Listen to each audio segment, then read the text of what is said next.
What's going on YouTube? JT Reborn here, and welcome back to another edition of my DC comic reviews. And in this video, we're going to be talking about Batman Detective Comics, issue number 1077. This one is written by Ram V with the backup by Dan Waters, and there's actually multiple artists on this thing, and I kind of forgot the credits at the start of the page, but we'll get to them in a second. But again, this is like part 2 of this 5-week bi-weekly event, if you will, because we need more events in Detective Comics, I guess. But anyway, so Batman is about to be publicly hung within Gotham City. Why other members of the Justice League and that aren't there to kind of show up, because some people are under the influence, but then others aren't. Like, what kind of dictates it? I feel like this would be an instant where, you know, other members of the Justice League would kind of show up and be like, hey, look, something is clearly wrong here in Gotham. They're going to publicly execute Batman. I feel like I should maybe try to help to do something. Anyone? No? I don't know, like maybe this like machine or whatever like tricks the outside world, but I feel like somebody would kind of like pop up to help Batman, if you will. So I don't know, there's kind of some iffy things with the logic in this thing. Again, this is the issue sometimes when you have a storyline set in a shared universe in terms of comic books. You start to question things a little bit in that regards, because then this one's written by Jason Sean Alexander, or the artwork is done by Jason Sean Alexander. This is Outlaw part 2. But anyway, so it's basically Selina. She's getting the crew together to basically rescue Batman, who's on the verge of being hung. You have her, you have Cheshire, you have, looks like Cassandra Cain, Aiko, her friend from the Catwoman books, and you also have Shoes, aka Leanne Harper, who's in here. She has some tension with her mom.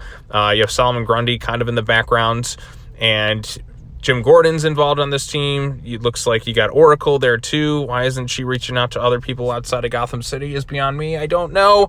They know the Titans who are supposed to be taking the place of the Justice League, but I don't know. I guess we'll just get Batman villains in that. But so you got that, and then you also have Mr. Freeze, and that basically creates some sort of tension between him and Jim Gordon, because I mean, Gordon's like, the first second we get, this guy is going to absolutely betray us 100%. And like I said, he is kind of right. There is like not really like, he's not really a great person to trust given all the tension that's gone on with Mr. Freeze. Selina's kind of earned some of that trust a little bit. Again, this is also in a post Gotham War storyline, and Gotham War, as you know, was really kind of crazy and nonsensical, and a lot of its storytelling. This is a lot better than that. It is moving at a very, very, very slow pace.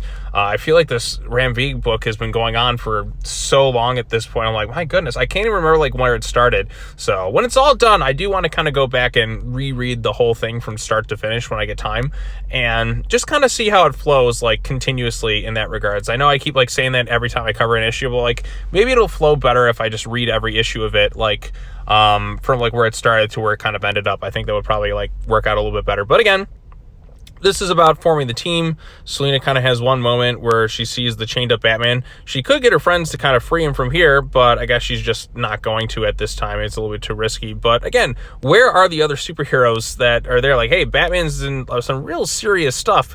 Maybe Superman, could you spare 5 minutes to help out your friend or any other member of the Justice League? But then again, the Justice League disbanded because, of course, they did. Or like, you know, Dick Grayson with the Titans and all that. They show up for every little peon crime in Gotham, in Bloodhaven, but they don't show up for this. I feel like somebody showing up would be beneficial. Like, there's some storylines where it's like, okay, the kind of smaller scale, where it's like kind of like hidden off the radar and that, but this is a public execution going on in Gotham City. I feel like somebody from the outside should be like not under the influence here to kind of pop up. But hey, it is what it is, I suppose. You get kind of your little Batcat moments in there, so if you're a fan of that ship, but it's kind of like more internal. The Orcam family's still like kind of tension fueled and, you know, doing their things. And then she also, like, at the end of it, goes to recruit Azrael. So that's the last bit there. Again, it's just kind of putting the team together. Some other moving pieces here. The Orcam family's still doing their thing. The more interesting story, believe it or not, is written by Dan Waters and is the backup with Shoes, a.k.a. Leanne Harper, and her mom, and Solomon Grundy. This is the only thing that kind of questions me, like, where does this exactly take place? Does this take place after, like, Green Arrow? In which case, is, like, Roy there around, or is this before that? Because I felt like if I remember in Green Arrow correctly, like they knew about like her daughter existing, but here it seems like she doesn't. I don't exactly know, because there's no like editor's note to say, hey, this takes place kind of before that or afterwards. But I mean, this is a Dan Waters storyline, and it's not written like some of the other stuff, like Arkham City, Order of the World, it's not written in like some mysterious fashion, or like it's not very like, I don't know what's the word, like poetic dialogue where it's like it kind of means other things. It just kind of goes off on tangents, like saying things that you can interpret it to other meanings. Like this is way more straightforward and kind of to the point. And I liked it. I actually liked it quite a bit. Like I said, the backup stuff, there's tension on display.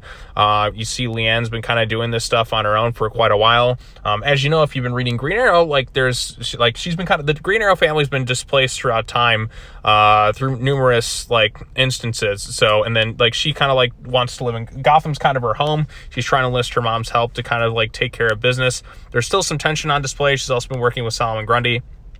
So it's like they kind of have to work together, and there is a nice moment where they do kind of hug one another and they're off kind of working together. So, and again, like she's aged up in that kind of a similar fashion with like John Kent. I still don't know how old Leanne is. I mean, I assume she's just like a teenager. I wonder if she's going to like be on like any sort of teams or anything like that. I mean, there is some potential there. Will she interact with other members of the Bat family? Like, will she interact with like Babs? Will she interact with Damian? Like, are they even like the same age or whatnot?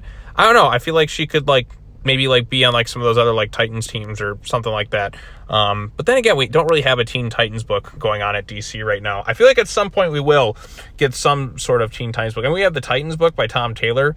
But I feel like we should get like a Teen Titans book too. But then again, like I want it to be a good Teen Titans book. So you got to find the right creative team behind that. But like I said, I actually like the stuff with Leanne and her mom. Like this is stuff I wanted to see explored. But again, I don't know if this is set after or before the current stuff going on in Green Arrow. Because in which case, like, where is Roy in this situation? Because they're off looking for her, but like the mom knows, but she doesn't know. She want to give her space.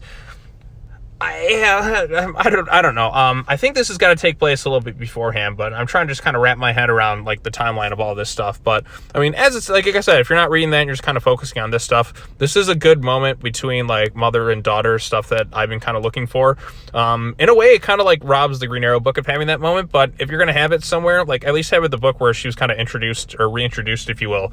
So with her back in the mix, if you will. But again, I thought it was pretty solid overall, like the backup storyline. The backup stuff with Leanne and her mom I thought was better than the main storyline with Ram V. And again, it kind of surprised me because usually with a lot of these Dan Waters books, everything's just kind of written in some like poetic, like, I guess, I don't know, like what do you describe it as, like poetic dialogue, or this like a character kind of rambles on and saying like a bunch of like poetic stuff, but it like has some other sort of meaning, if you will, and it never like kind of gets to the point and you have to kind of like interpret what they're saying.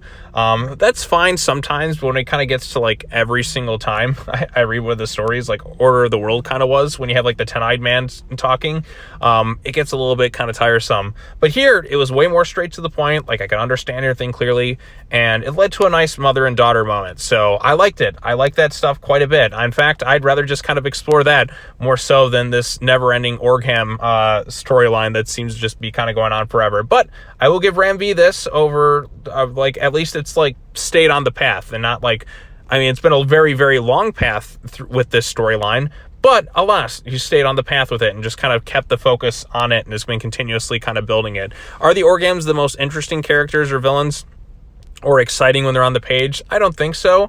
But again, maybe if I kind of reread it from the beginning, kind of get to the point, I'll invest in it a little bit more.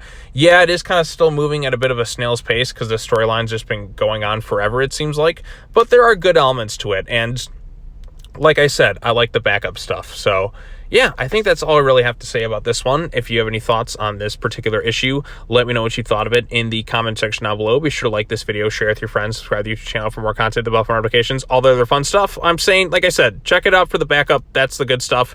Main stuff, it's, you know, still moving at a bit of a snail's pace. It's more about putting the team together, but the backup, that was the really good stuff. So yeah, and with that said, I think that's going to wrap it up for all the DC Comics related comic book reviews for the week.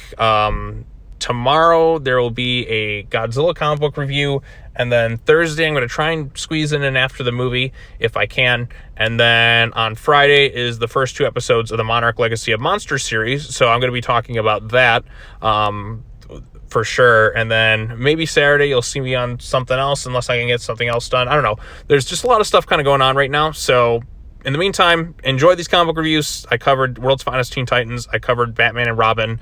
And tomorrow there'll be a Godzilla comic book review, and then we'll just kind of keep moving from there. But anyways, thanks so much for watching, everybody. That's all I have to say. As always, take care now. Bye-bye then, and I'll see you all in the next video. Peace.